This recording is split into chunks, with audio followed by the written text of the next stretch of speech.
Chapter 8. The Potions Master. There, look. Where? Next to the tall kid with the red hair. Wearing the glasses. Did you see his face? Did you see his scar? Whispers followed Harry from the moment he left his dormitory the next day. People lining up outside classrooms stood on tiptoe to get a look at him, or doubled back to pass him in the corridors again, staring. Harry wished they wouldn't, because he was trying to concentrate on finding his way to classes. There were 142 staircases at Hogwarts, wide, sweeping ones, narrow, rickety ones, some that led somewhere different on a Friday, some with a vanishing step halfway up that you had to remember to jump. Then there were doors that wouldn't open unless you asked politely, or tickled them in exactly the right place, and doors that weren't really doors at all, but solid walls just pretending. It was also very hard to remember where anything was, because it all seemed to move around a lot. The people in the portraits kept going to visit each other, and Harry was sure the coats of armour could walk. The ghosts didn't help either. It was always a nasty shock when one of them glided suddenly through a door you were trying to open. Nearly Headless Nick was always happy to point new Gryffindors in the right direction. But Peeves the Poltergeist was worth 2 locked doors and a trick staircase if you met him when you were late for class. He would drop waste paper baskets on your head, pull rugs from under your feet, pelt you with bits of chalk, or sneak up behind you, invisible, grab your nose and screech, "Got your conch!" Even worse than Peeves, if that was possible, was the caretaker, Argus Filch. Harry and Ron managed to get on the wrong side of him on their very first morning. Filch found them trying to force their way through a door. That, unluckily, turned out to be the entrance to the out-of-bounds corridor on the 3rd floor. He wouldn't believe they were lost, was sure they were trying to break into it on purpose, and was threatening to lock them in the dungeons. When they were rescued by Professor Quirrell, who was passing, Filch owned a cat called Mrs. Norris, a scrawny, dust-coloured creature with bulging, lamp-like eyes just like Filch's.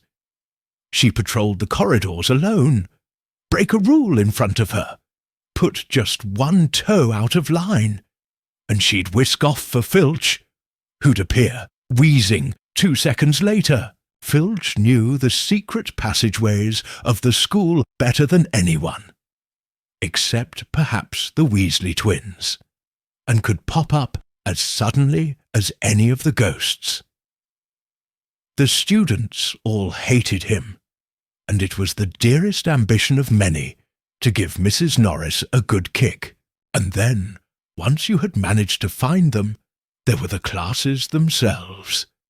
There was a lot more to magic, as Harry quickly found out, than waving your wand and saying a few funny words.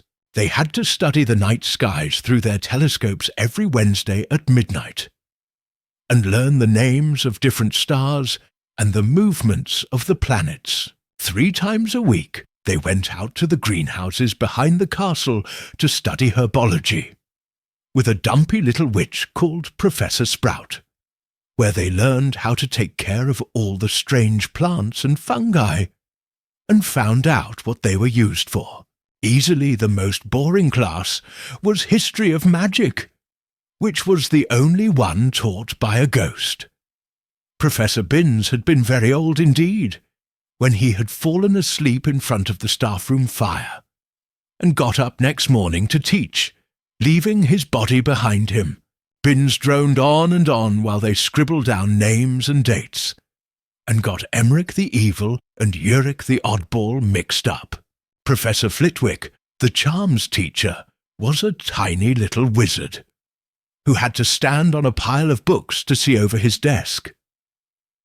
At the start of their first class, he took the roll call, and when he reached Harry's name, he gave an excited squeak and toppled out of sight. Professor McGonagall was again different. Harry had been quite right to think she wasn't a teacher to cross. Strict and clever, she gave them a talking to the moment they sat down in her first class. Transfiguration is some of the most complex and dangerous magic you will learn at Hogwarts, she said. Anyone messing around in my class will leave and not come back. You have been warned. Then she changed her desk into a pig and back again.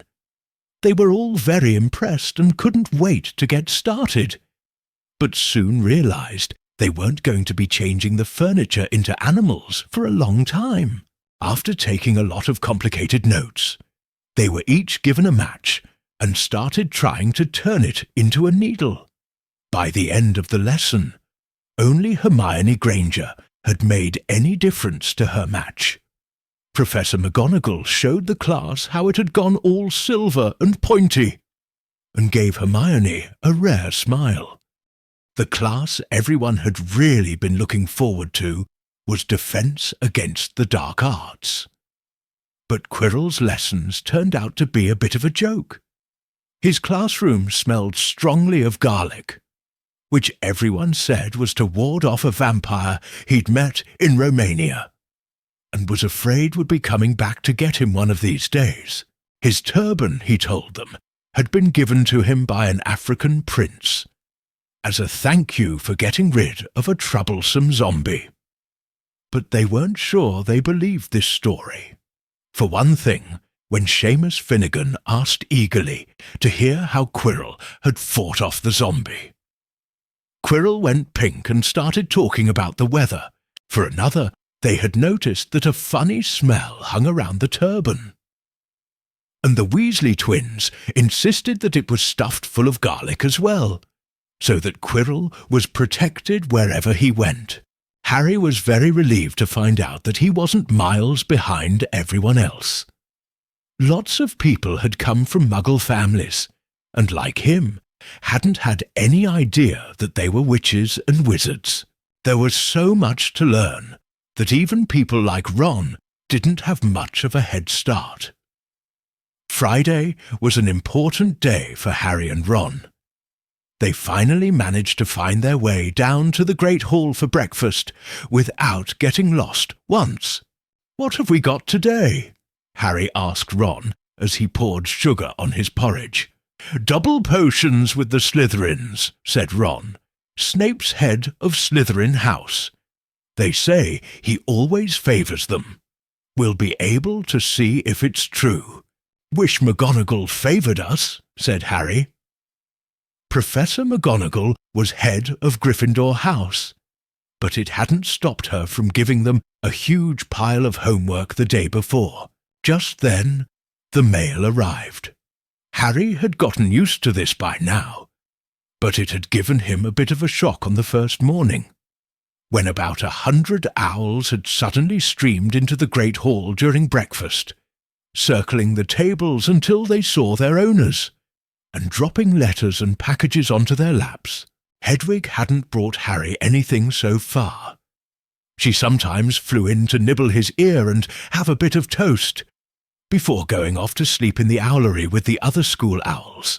This morning, however, she fluttered down between the marmalade and the sugar bowl, and dropped a note onto Harry's plate. Harry tore it open at once. It said, in a very untidy scrawl, "Dear Harry, I know you get Friday afternoons off, so would you like to come and have a cup of tea with me around 3? I want to hear all about your first week. Send us an answer back with Hedwig. Hagrid." Harry borrowed Ron's quill, scribbled, "Yes, please, see you later" on the back of the note, and sent Hedwig off again. It was lucky that Harry had tea with Hagrid to look forward to, because the potions lesson turned out to be the worst thing that had happened to him so far. At the start of term banquet, Harry had gotten the idea that Professor Snape disliked him. By the end of the first potions lesson, he knew he'd been wrong. Snape didn't dislike Harry. He hated him. Potions lessons took place down in one of the dungeons.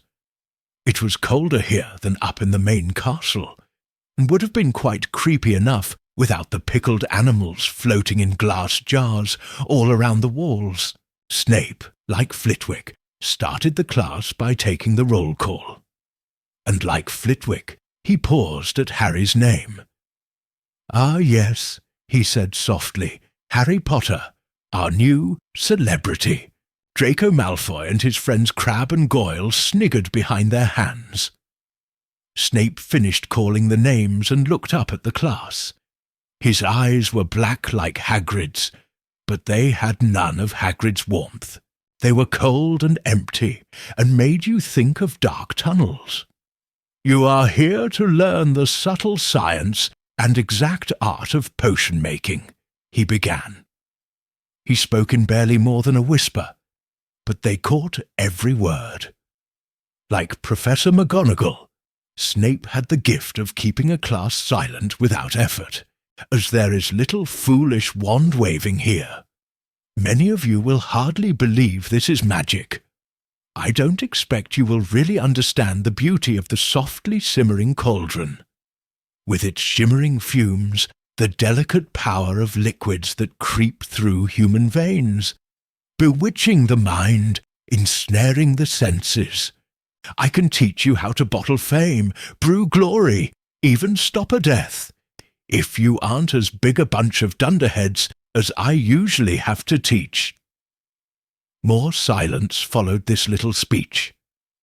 Harry and Ron exchanged looks with raised eyebrows. Hermione Granger was on the edge of her seat and looked desperate to start proving that she wasn't a dunderhead. "Potter," said Snape suddenly, "what would I get if I added powdered root of asphodel to an infusion of wormwood?" Powdered root of what to an infusion of what? Harry glanced at Ron, who looked as stumped as he was. Hermione's hand had shot into the air. "I don't know, sir," said Harry. Snape's lips curled into a sneer. "Tut, tut, fame clearly isn't everything."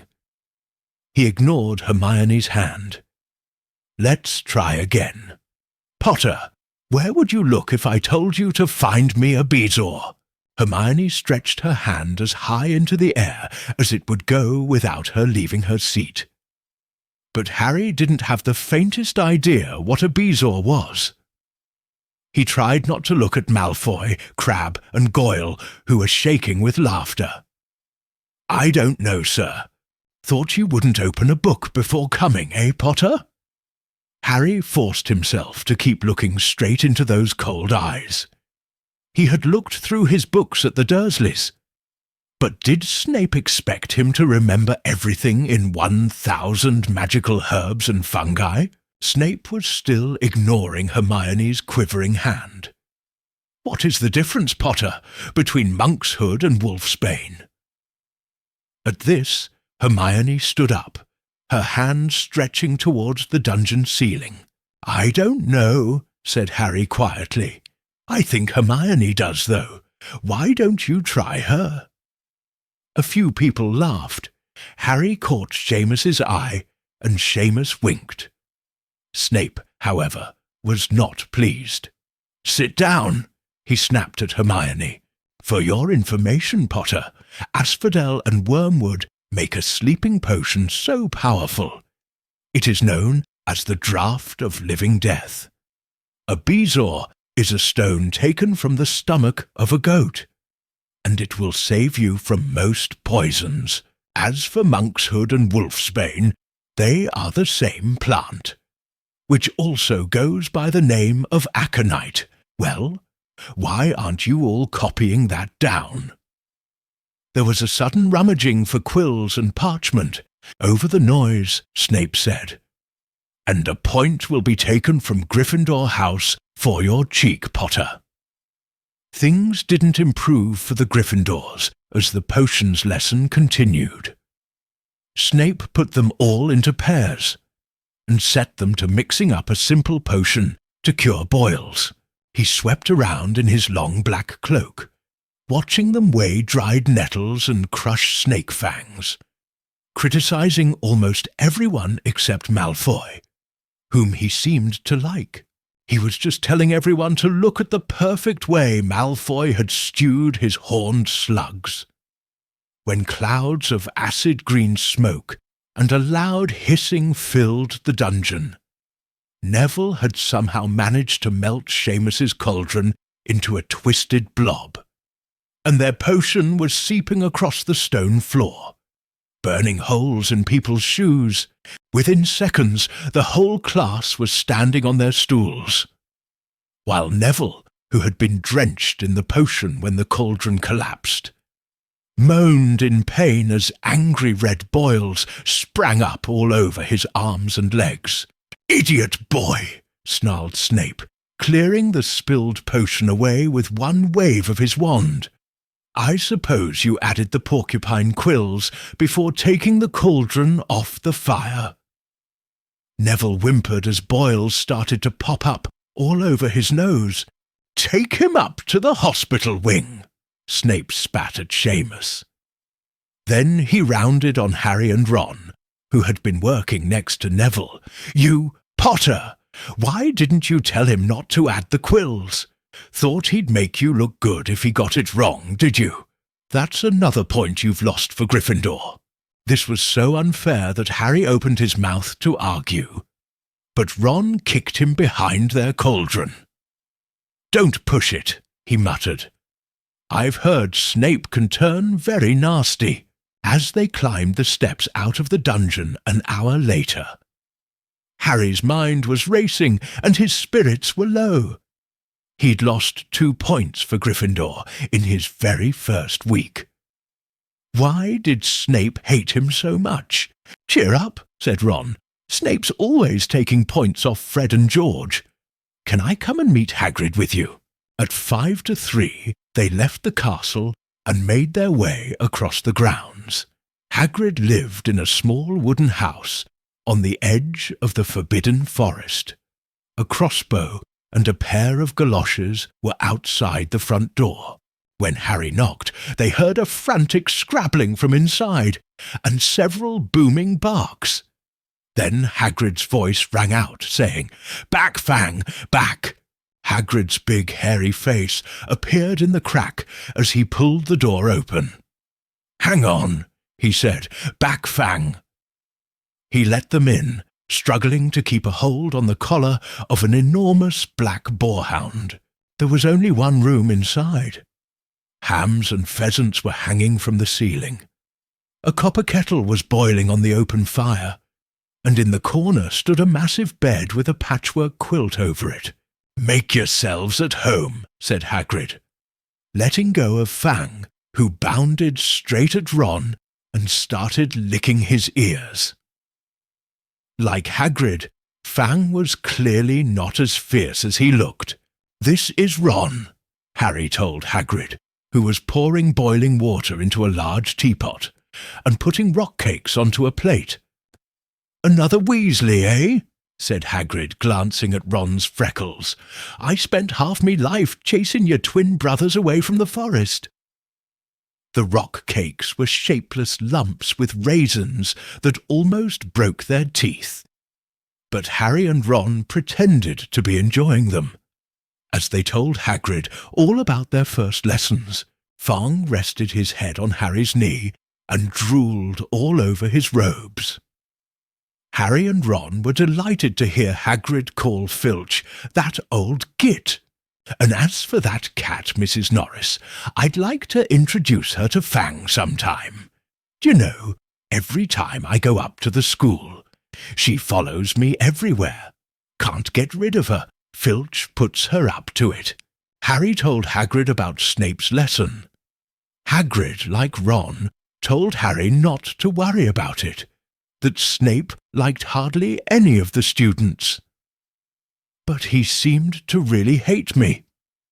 "Rubbish," said Hagrid. "Why should he?" Yet Harry couldn't help thinking that Hagrid didn't quite meet his eyes when he said that. "How's your brother Charlie?" Hagrid asked Ron. I liked him a lot. Great with animals. Harry wondered if Hagrid had changed the subject on purpose. While Ron told Hagrid all about Charlie's work with dragons, Harry picked up a piece of paper. That was lying on the table under the tea cosy. It was a cutting from the Daily Prophet. Gringotts break-in latest. Investigations continue into the break-in at Gringotts on 31st July. Widely believed to be the work of dark wizards or witches unknown, Gringotts goblins today insisted that nothing had been taken. The vault that was searched had in fact been emptied the same day. But we're not telling you what was in there, so keep your noses out if you know what's good for you, said a Gringotts spokesgoblin this afternoon. Harry remembered Ron telling him on the train that someone had tried to rob Gringotts. But Ron hadn't mentioned the date. Hagrid, said Harry, that Gringotts break-in happened on my birthday. It might have been happening while we were there. There was no doubt about it. Hagrid definitely didn't meet Harry's eyes this time. He grunted and offered him another rock cake. Harry read the story again. The vault that was searched had in fact been emptied earlier that same day. Hagrid had emptied Vault 713, if you could call it emptying. Taking out that grubby little package. Had that been what the thieves were looking for? As Harry and Ron walked back to the castle for dinner, their pockets weighed down with rock cakes they'd been too polite to refuse, Harry thought that none of the lessons he'd had so far had given him as much to think about as tea with Hagrid. Had Hagrid collected that package just in time? Where was it now?